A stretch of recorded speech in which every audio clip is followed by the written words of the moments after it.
I start with my bit, I would just make just a couple of remarks based on what we were doing just before that. Because very often in museums we're already working with human rights and the rights-based approach without even realizing it. But when we work with it in a more kind of concrete way, it can really help give us a kind of language to talk about what it is that we're doing and the difference that it makes. But it also gives us practical tools so that we can do our work. And I think from what Martina showed, she showed the diagram of the human rights-based approach. It looked like a kind of circle with the rights holders and the duty bearers on either side. And for me, the great strength of it is it avoids a kind of top-down approach where the institution assumes it has the answer and it kind of goes and feeds that out on society. It means that we make a more equal partnership with people and communities. So it's a really fantastic thing. But anyway, I'm going to talk about something related but a bit different. But hopefully, I certainly hope it's going to be useful for your work and your work with Towched, about education for sustainable development with collections. And so I have a presentation that's a bit in it, but hopefully it's not too heavy, and then we can have a short activity and then some discussion afterwards. So the Towched project uses this thing called the human rights-based approach. It means it's anchored in human rights standards. It aims to work with people in partnership, and it aims to create positive benefits for human rights. And education is a standard part of human rights. Education is a right on its own, and it is one of the most powerful tools to support all other human rights.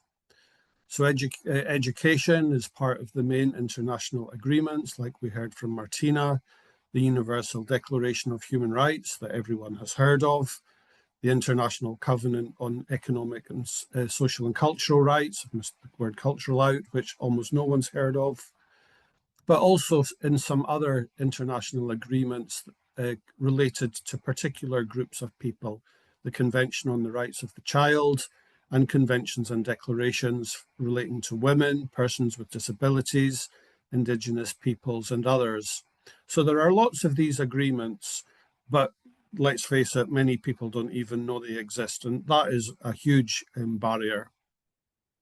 But as Martina mentioned, education in these agreements means more than school.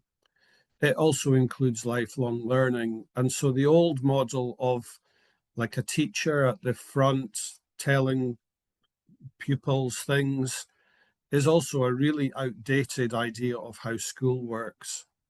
Informal, non-formal learning, lifelong learning mean that people are active participants, that they shape their own learning journeys. And we can say that lifelong learning approaches actually have a lot to teach the way that the school education works, because it's much more empowering.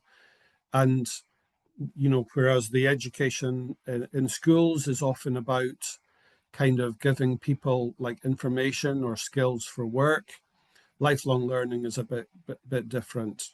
And so it's about trying to empower people for the way the world should be, rather than fitting them in to the way the world is, because it has lots of problems.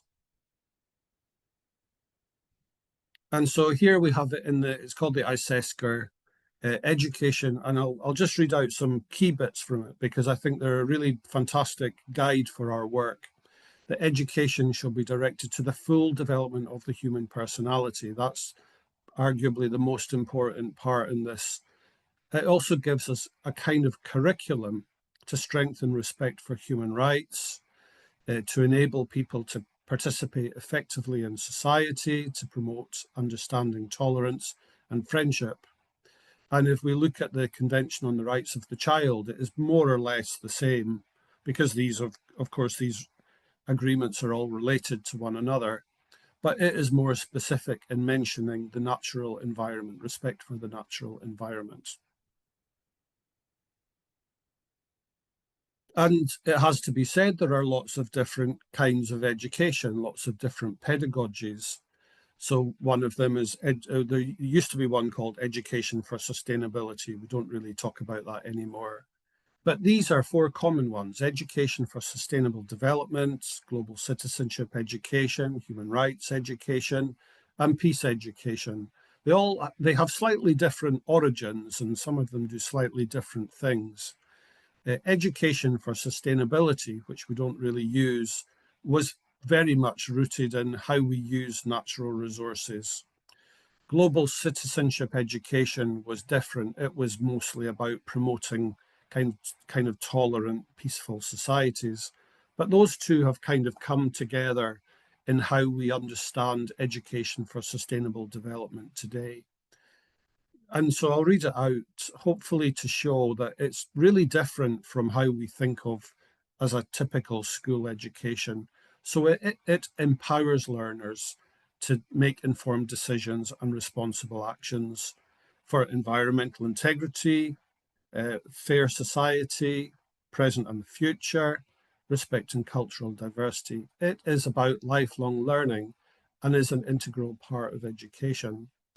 And there's another sort of explanation of it, which says that education for sustainable development, it achieves its purposes in the world. It's not just about telling people how the world is, it's about empowering people to shape the world as they want it to be. So it's quite different. And so ESD, as we call it for short, is not just about a kind of learning an amount of knowledge, because education is often very knowledge heavy. It's also about developing our competencies, our abilities to collaborate with one another, to plan and to take action. Very importantly, it says knowledge on its own is not enough. We need a combination of knowledge, motivation, and practical skills. So I worked in museums for a long time. My experience is museum education can often be very knowledge heavy. It doesn't always give people the tools to act on that knowledge. So it's about empowering people to transform the world, not just to learn about it. And the picture on the left here is a really important document that you can make use of called Education for Sustainable Development Goals, Learning Objectives. We'll talk about that in a while. And so this is from inside that guide, actually, so that for each of the 17 Sustainable Development Goals, it gives you suggested learning objectives. You can see in the green box are the knowledge objectives. In the purple box, socio-emotional, like motivation and attitude. And behavioral practical skills are in the orange. And so for whatever, if we were working with Sustainable Development Goal 16, peace, justice, and strong institutions, we would pick one learning objective or one or two learning objectives from the green, the purple, and the orange box. Those would be the goals of our activity.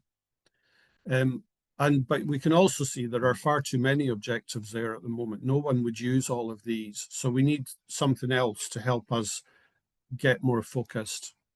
And the two boxes on the right-hand side are some suggested topics and suggested learning activities. It's a really brilliant document.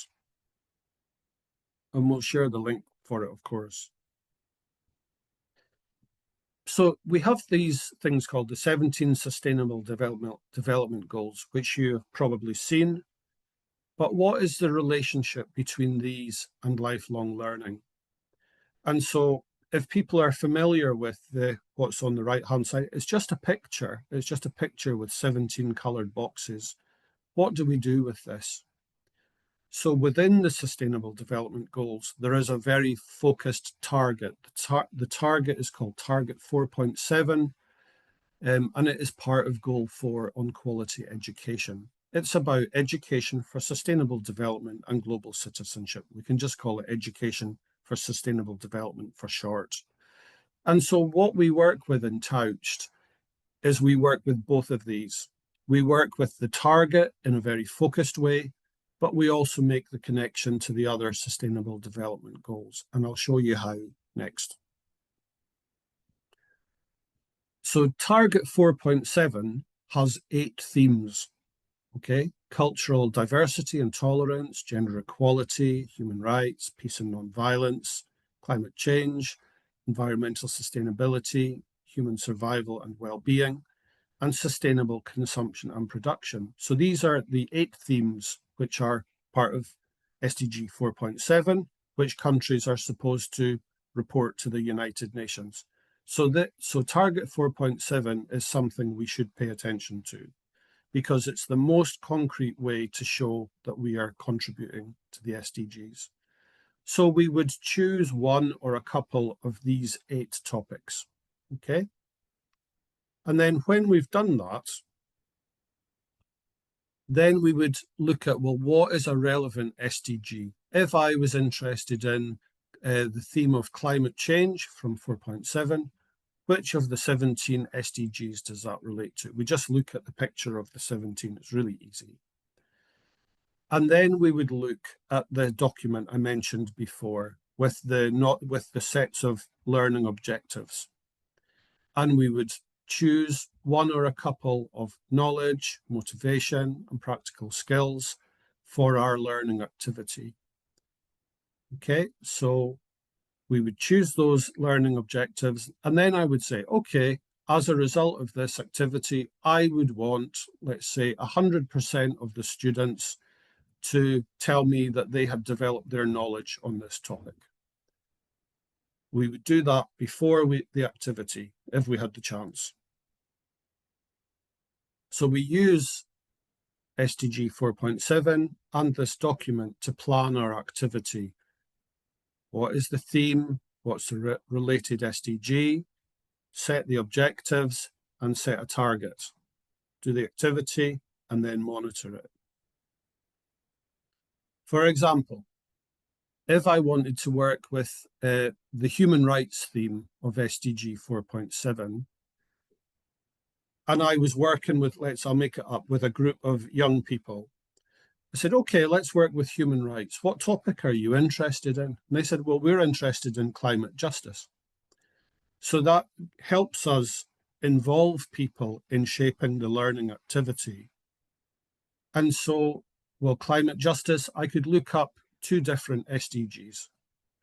SDG 16 is on peace and justice, or I could look at SDG 13 on climate.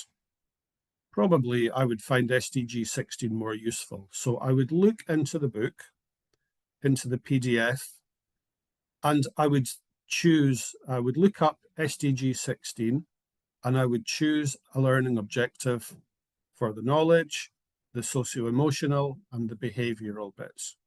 So I would then have my learning objectives. And then my goal might be that if this program goes really well, then all the learners would tell me afterwards that they understand climate justice. You know, that we had made some kind of positive change through the program.